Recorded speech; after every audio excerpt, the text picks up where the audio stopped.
आज की वीडियो में हम चर्चा करेंगे 11 म्यूचुअल फंड्स की, जिनको हमने आपके लिए शॉर्टलिस्ट किया हुआ है। और इसको शॉर्टलिस्ट करने में हमने 4 पैरामीटर्स को यूज किया हुआ है। सबसे पहला पैरामीटर है एज, यानी कितना पुराना है। दूसरी है एनएवी, तीसरी है सीएजीआर और चौथी है एक्सआईआरआर।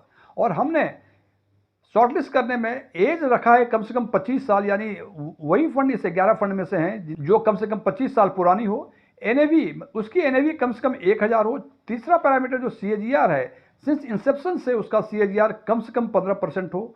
और एक्सआईआरआर के मामले में ये बेंचमार्क हमने 17% रखा है, यानी कम से कम इनका एक्सआईआरआर इंसेप्शन से 17% के आसपास हो। और निश्चित रूप से यदि इन फंड में आप एनएफओ के टाइम में यदि 1000 रुपये प्रति माह की एसआईपी कर दी होती तो आज के दिन में आप कम से कम करोड़पति तो होते ही होते।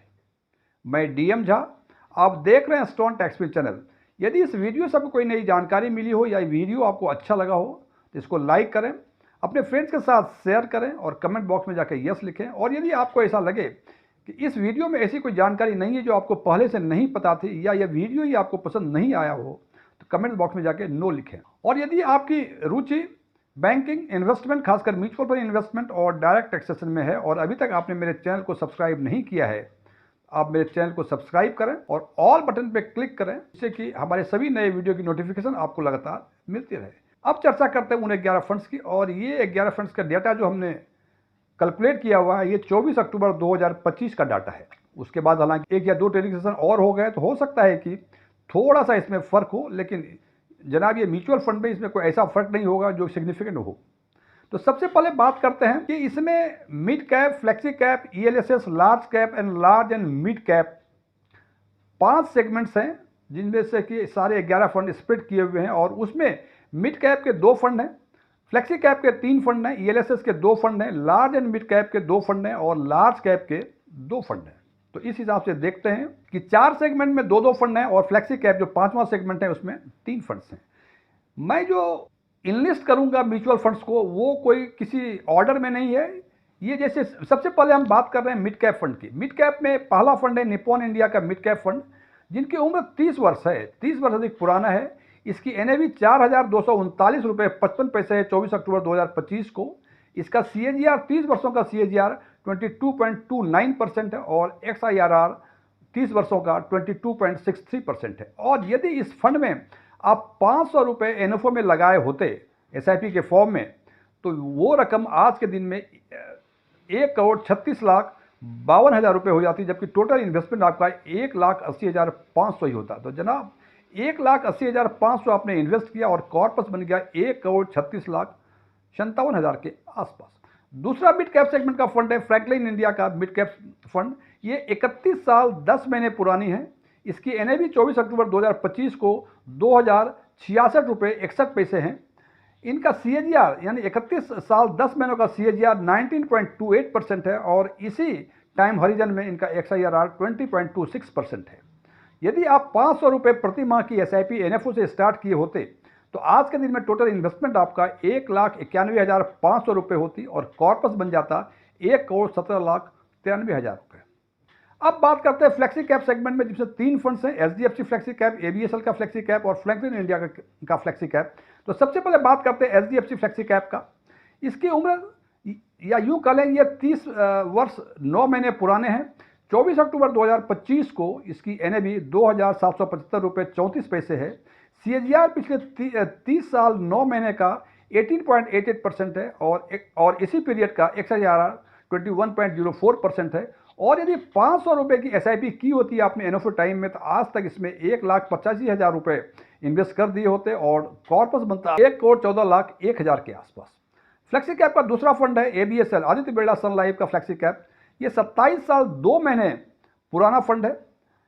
इनकी एनएवी 24 अक्टूबर 2025 को 1,885 रुपये 58 पैसे है। सीएजीआर 21.29% है, यानी 27 साल 2 महीने का सीएजीआर 21.29%। इसी पीरियड का एक्सआईआरआर 18.44% है। और यदि आप एनएफओ में इन्वेस्ट किए होते 500 रुपये प्रति माह की एसआईपी, तो आज के दिन में 1,63,500 रुपये आप इन्वेस्ट कर दिए होते और आज के दिन में ये रकम होती 35,17,000 के आसपास। फ्लेक्सी कैप का तीसरा फंड है Franklin India flexi cap fund. ये 31 साल 10 महीने पुराने हैं।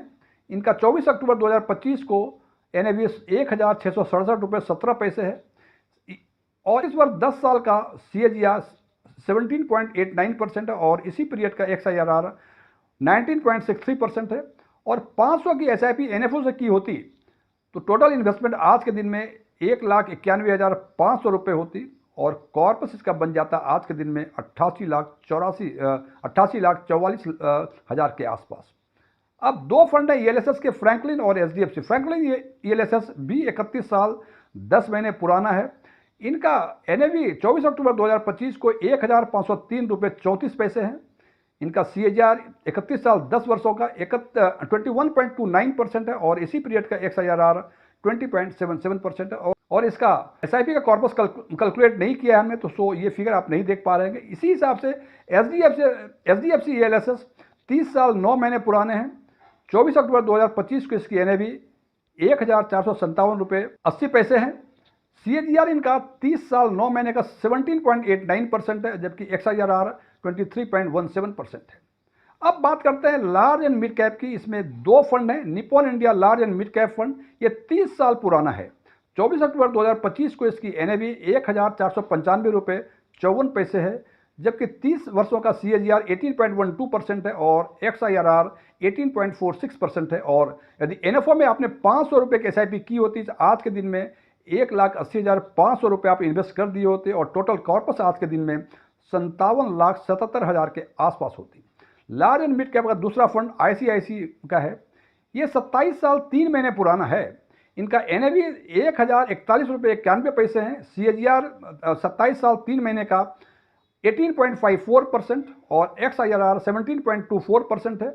और SIP यदि 500 की होती है NFO में तो आज के दिन तक 1,64,000 रुपये आप इन्वेस्ट कर दिए होते और इसका कॉर्पस 28,91,000 के आसपास हो गई होती। अब दो फंड हैं लार्ज कैप के, SDFC और फ्रैंकलिन का। SDFC लार्ज कैप 29 साल 10 महीने पुराना फंड है। इनकी NAV 1,162 रुपये 97 पैसे है।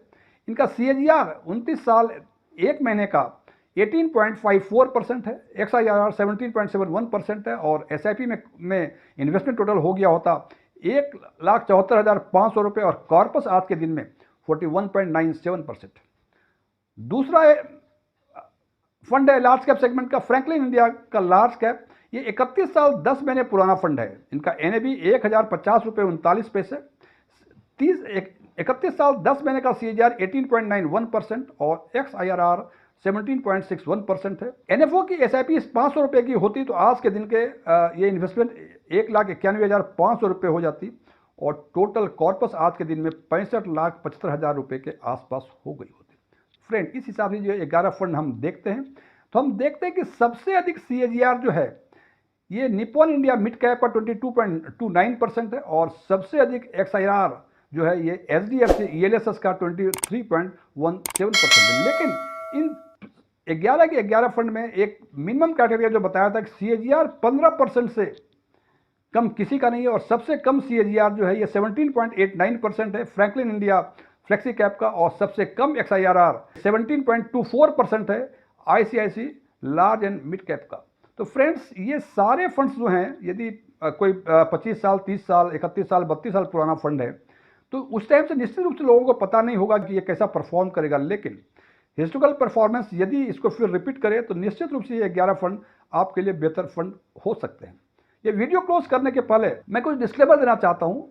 मैं कोई म्यूचुअल फंड एडवाइजर नहीं हूँ, मेरे पास MFI के कोई रजिस्ट्रेशन नंबर नहीं है, मैंने सेबी का कोई एग्जाम पास नहीं किया है, मेरे ऑफलाइन या ऑनलाइन म्यूचुअल फंड के कोई क्लासेस नहीं चलते हैं। ओपन डोमेन में जो भी इंफॉर्मेशन अवेलेबल है उसके आधार पे मैं आम लोगों के लिए आम वीडियो बनाया करता हूँ। इन 11 फंड के बारे में हालांकि ये फैक्ट्स है, लेकिन मेरे विचार कि इसमें इन्वेस्टमेंट यदि करेंगे लंबे समय के लिए तो आप निश्चित रूप से आप बेहतर रिटर्न प्राप्त करने की उम्मीद रख सकते हैं। हालांकि ये मेरे विचार थे, मेरे विचारों से सहमत होना कोई जरूरी नहीं है, लेकिन यदि मेरे विचारों से सहमत हैं आप कमेंट बॉक्स में जाके एग्रीड लिखें और यदि आपकी सहमति मेरे विचारों से नहीं है तो कमेंट्स बॉक्स में जाके नॉट एग्रीड लिखें। लेकिन नॉट एग्रीड लिखने के बाद कारण जरूर बताएं कि आप हमारे विचार से सहमत क्यों नहीं हैं, जिससे कि आने वाले वीडियो में जो आपके विचार हैं वो उस विचार को इनकॉर्पोरेट करके मैं अपने वीडियो की क्वालिटी को और बेहतर बना सकूं।